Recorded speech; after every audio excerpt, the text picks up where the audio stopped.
So Weird, Season 2, Episode 13, Fountain, is the obligatory Christmas episode of the show. It's fairly unique, both as an example of So Weird storytelling, and as a Christmas episode. It's a significant change of pace from the usual Weird Thing of the Week episodes, without coming across as altogether out of place. And while it is first and foremost a Christmas episode, it is thoroughly grounded in the setting, and uses its Christmas focus as an opportunity to explore character backstory. Though it has no part in the larger myth arc, it fleshes out details that lead us to respect the characters more, going onwards into the show. It embraces its premises of being a standalone episode and a holiday episode, and takes full advantage of it to maximize its storytelling capability. It is everything that the awful Thanksgiving episode, Season 3, Episode 10, Earth 101, fails to accomplish. One of the interesting aspects of it is that even though it's a Christmas episode with magic in it, it's very secular and distances itself from the concept of Christmas magic. Christmas is important because people care about it, not because the rules of the world involve Christmas being important. Even though this show might include Santa Claus, it does everything it can to separate itself from the Santa Claus mythology. Mom, please, I don't have time to get into the whole Santa thing. There is magic and there is Christmas, but it's ultimately a down-to-earth story about people. The name Fountain has a double meaning, referencing both the soda fountain that serves as the MacGuffin and an allusion to the Fountain of Youth. The intro lets us know the weird thing of the week. Time travel. Sort of. It has more to do with the perception of time being non-linear, and people being Slaughterhouse-5 unstuck in time, and being able to experience periods in their lives out of order. The basic premise involves Fee being unstuck in time, but specifically regressing at a rate of 2 years per shift, trapping her in a Christmas time warp.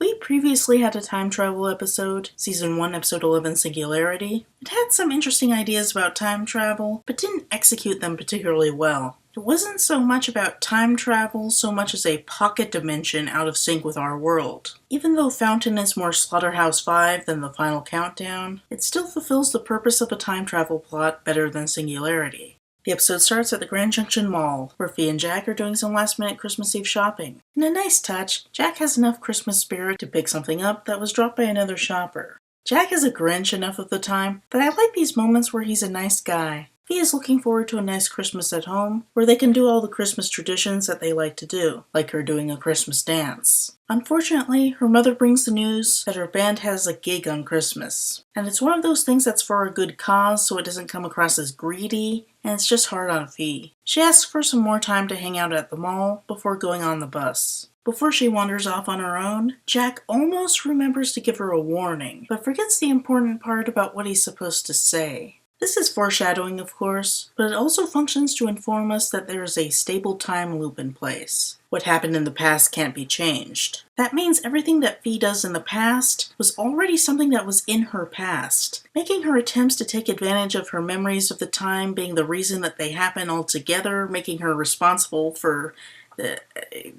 yeah, time travel's weird.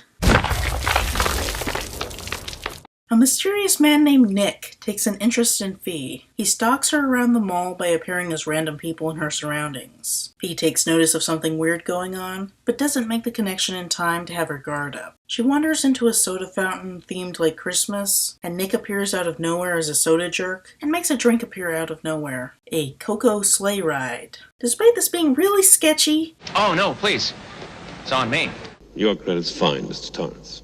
She takes a sip and does the time warp again. I just think it's a tragedy she never actually gets to enjoy the drink. It sounds tasty. So Nick is probably supposed to be Saint Nicholas, right? He's Santa? Well, maybe. For a Santa Claus character, he's not very Santa Claus-esque. He's more like a trickster spirit who happens to like Christmas. I'd even compare him to Brick Rio, except more of a chaotic good to Brick Rio's chaotic evil. He references the place he comes from caring about Christmas in the same sort of way that Brick Rio references the Nexus, the evil dimension from which he came. I can imagine Nick is just one supernatural entity from another dimension, in the same sort of way that Brick Rio is from the Nexus. I'm actually curious if Nick is an allusion to Old Nick, an epithet for Satan. After all, Santa and Satan share the same letters. Nick can be considered a merge between the wholesomeness of Santa and the wickedness of Krampus, delivering a Christmas message about the importance of family via a terrifying time warp. Though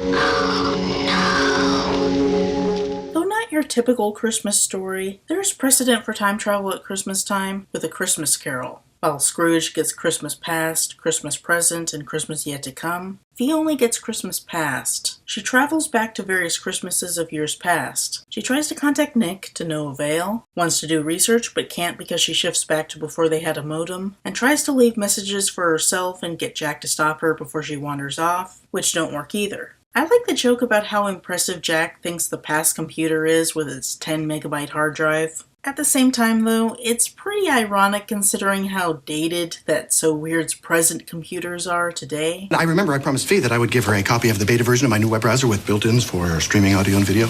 Eventually, Fee learns the lesson that Christmas is about family. Even if there are disappointments, they can still appreciate each other. She is able to reassure her mother in the past, when she's depressed over Rick's death, drawing on Fee's mental maturity that I'm sure she developed after receiving lessons from Molly that come from Fee, from Molly, and to Molly again, but for the first time, and Finally, Fee regresses into a baby and can see her father alive for the first time. She experiences him loving her and doing a Christmas dance, which is the origin of that tradition. Unfortunately, using an actual baby as an actor has its limitations. I get the sense that Fee is supposed to be alert and taking everything in, but the baby actor just doesn't care. Not that I want them to use some awful puppet like in Season 3, Episode 12, Changeling either. Fee wakes up in the present, now bearing the message that Christmas is about family, and doesn't have to be perfect to still be a great holiday. They celebrate on the bus on the way to the gig. Fee finds the note she left for herself, now with a holiday greeting from Nick. And Nick, meanwhile, is continuing to spread the holiday joy by picking up a homeless man and promising to help him reunite with his family, probably by making them all fight monsters or something.